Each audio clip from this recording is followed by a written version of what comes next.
प्यारे तलबा व तालिबात, अस्सलाम वालेकुम रहमतुल्लाहि व बरकातहू। प्यारे बच्चों, आज हमारा टॉपिक है साइंस और जंग। ये सबक 7वीं जमात की उर्दू किताब में है।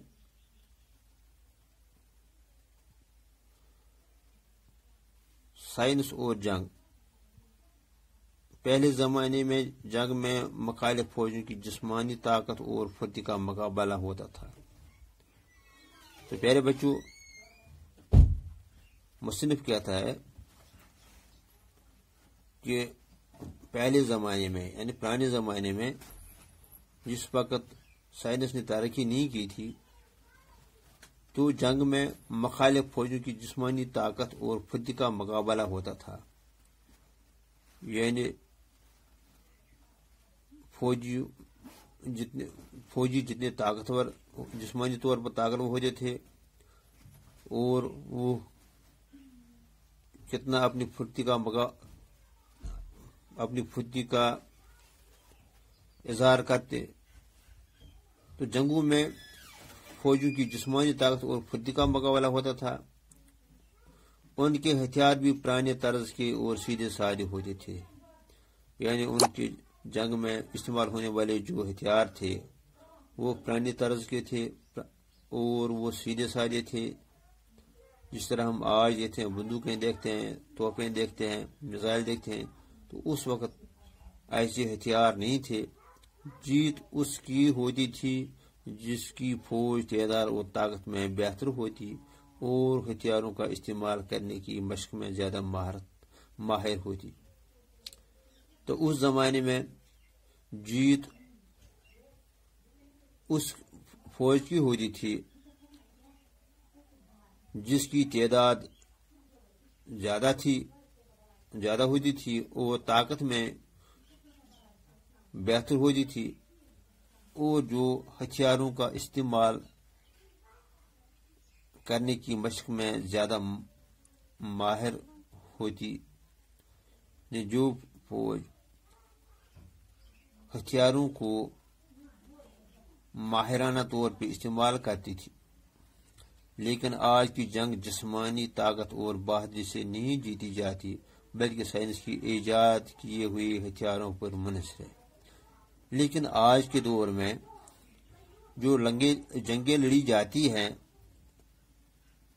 इन जंगों में कामयाबी का दारोमदार जिस्मानी ताकत और फौजों की बहादुरी पे नहीं होती, बल्कि आज के दौर में साइंस की ईजाद किए हुए हथियारों पर मुनहसर होती है कि जिसके पास ज्यादा हथियार हो, ज्यादा जदीद हथियार हो, तो वही जंग जीती है। ये कहा जाए तो गलत न होगा कि मौजूदा दौर की जंग फौजों की जंग नहीं, साइंस की जंग है। इन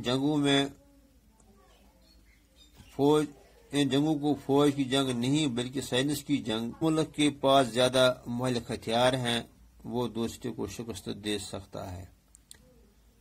जिस मुल्क के पास मुहल्लिक हथियार यानी मुहल्लिक कहते हैं जो हलाक करने वाले, जिस मुल्क के पास मुहल्लिक खेज हथियार हो, बड़े बड़े मिसाइल हो, तो वो दूसरे मुल्क को आसानी से शिकस्त दे सकता है। पहले जंग का दायरा बहुत महदूद होता था। अब दुनिया के मुख्तलिफ ममालिक के फैसले मिट चुके हैं।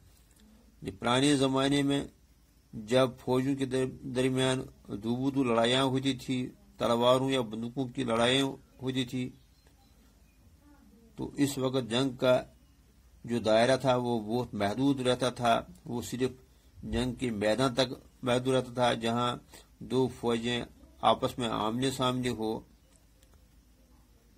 लेकिन अब आज के दौर में जो दुनिया के मुख्तलिफ ममालिक के फैसले हैं वो मिट चुके हैं। एक मुल्क की लड़ाई का असर दुनिया के दूसरे ममालिक पर भी पड़ता है। आज अगर दो मुल्कों के दरमियान जंग होगी تو اس کا اثر دوسرے ممالک پہ جو قریبی ممالک ہو ان پہ بھی پڑتا ہے کہ آج کے دور میں میزائلوں کا استعمال ہوتا ہے، یا آج جب کوئی جنگ چھڑتی ہے تو اس کی آگ دو ممالک کے درمیان ہی نہیں رہتی بلکہ دنیا کو اپنی لپیٹ میں لیتی ہے۔ تو اس لیے اگر آج دو ملکوں کے درمیان جنگ ہوگی تو اس کا جو اثر ہے وہ صرف ان دو ملکوں پہ نہیں پڑے گی بلکہ اس کا اثر تمام دنیا پہ پڑ سکتی ہے۔